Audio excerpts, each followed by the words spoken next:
So staying with Fox and Marvel, X-Men Apocalypse director Bryan Singer Instagrammed out this pic from the set, Storm overlooking Cairo. He's showing off some of the real-time CGI technology that he's using for it.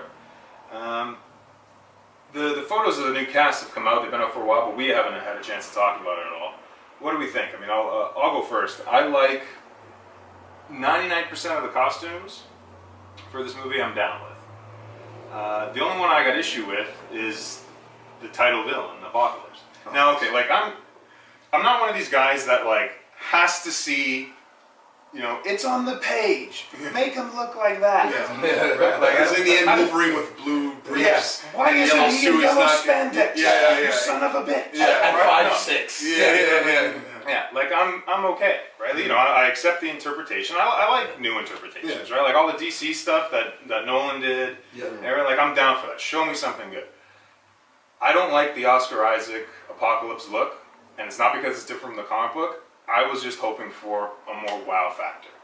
And, you know, everyone's been bringing up that, you know, he looks like Ivan Ooze from the Power Rangers, right? Take us go! You say what you will about that. I don't like it because I'm just not impressed with the look. Now, what I'm hoping is, you know, Apocalypse's character is, you know, one that, you know, kind of gains, you know, he gets new technology, like interacts with aliens, he builds himself up. I'm hoping that's just like a one iteration that they're sharing, that at some point in the movie he will be giant and have a different look. But you know, the initial images kind of released, I'm not so hot in. Everyone else, Storm, I fucking love. With the mohawk, looks great. Jubilee finally belongs because it's the 80s. Yeah. So her outfit looks great. All the young cast, Nightcrawler, I think he's real cool looking. Yeah. What do you guys think? Well, and especially with Aurora Monroe, Storm. That for you guys who are really young and didn't read the X-Men comics from the 80s, that's what her hairstyle was. That punk mohawk and looks great. White. That was her original hair. Yeah, the looks are great. So I think that's great. I'm going to concur with you on the fact that not only is it not the greatest, it is absolutely atrocious. Apocalypse's look. I don't understand why they went that direction. He just looks like an old man with purple paint on it. Like the iconic Apocalypse, you don't have to follow it to the letter. Renditions are going to be great. Yeah, okay, so fine. You don't make him 8 feet tall or whatever. I understand. That's fine. We're dealing with human beings that have to act here. You don't want like full CGI like that all the time anyway. But his face. It has a menace to it. Yeah. It has this. There's in the comics and in the comics, cartoon in the comics, there's this menace to it. It's like one of the big things they said about the Aliens movies. Yeah. About what made the aliens so frightening. They didn't have eyes. That's the one thing they said. We wanted them to be expressionless. Yeah. And you notice in those movies they don't have eyes. Yeah. If you were to keep everything the same and simply add eyes. Yeah, it would destroy the entire effect of the alien. Yeah. Well, they did that. The fourth alien. Oh. Yeah, exactly. That Ripley alien eyebrow. Oh, Jesus. But Apocalypse, in a similar fashion, his distinctive jawlines, and it's not like they're unclear with how to subscribe to what's in the comic. Look at Thanos. Yeah.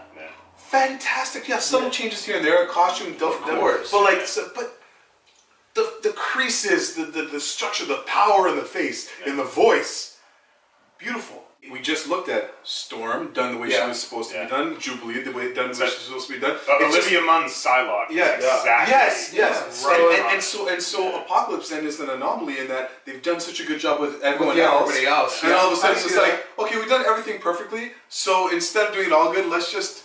I don't know. Let's just get some old guy from Temple, and then you know what I mean. We'll just put some stuff on him. He'll look like a cheesy, Flash Gordon character or something like that. But you know that's fine. And he'll be Apocalypse. Apocalypse is supposed to have that deep voice. Even in the comics, his voice is often done with black box and red lettering. You know that voice is going to be. Powerful, walk upon the eternal shore. Not like I am like Apocalypse. You know what I mean? Like whatever. Well, I don't think any of us have heard his voice. No, I know. I'm Like, just I think, saying, but by that look, Yeah, the voice. you would. When I look at that guy, when I look at Apocalypse, I think, eh. Yeah. You know what I mean? yeah, I was expecting. He's almost meek like Loki. Yes. Yeah. Yeah, Old, he frail, does seem like and like conniving. Yes. Yeah, like an old, like a conniving, like con artist. Yeah. Yeah. I was A miser definitely- of sorts. I was definitely hoping for a Apocalypse. like a big Apocalypse. stature guy. He didn't have to be like 20 feet tall, but at least He had to have the big mouth, the big jaw, the lips, and the heavy. That was what he was as a creature. yeah. There That's some what more he was as a Yeah. His mutation made him look like that. You have now taken that and just called it something else. Yeah, the one thing I will give them though is that I think they are kind of looking. He does kind of look like an alien Egyptian, right? So they do have that going for them. And again, I'm just resting on the laurels of. I'm hoping that there's going to be different iterations of You know, Apocalypse. I think you know in your heart. You know in your Yeah, heart. fuck That's not good. Yeah, you know in your heart that we're stuck with the old like miser. we're stuck with Purple King Tut is what we're stuck with. That's what we got. Well, let's get you, Rangers. Every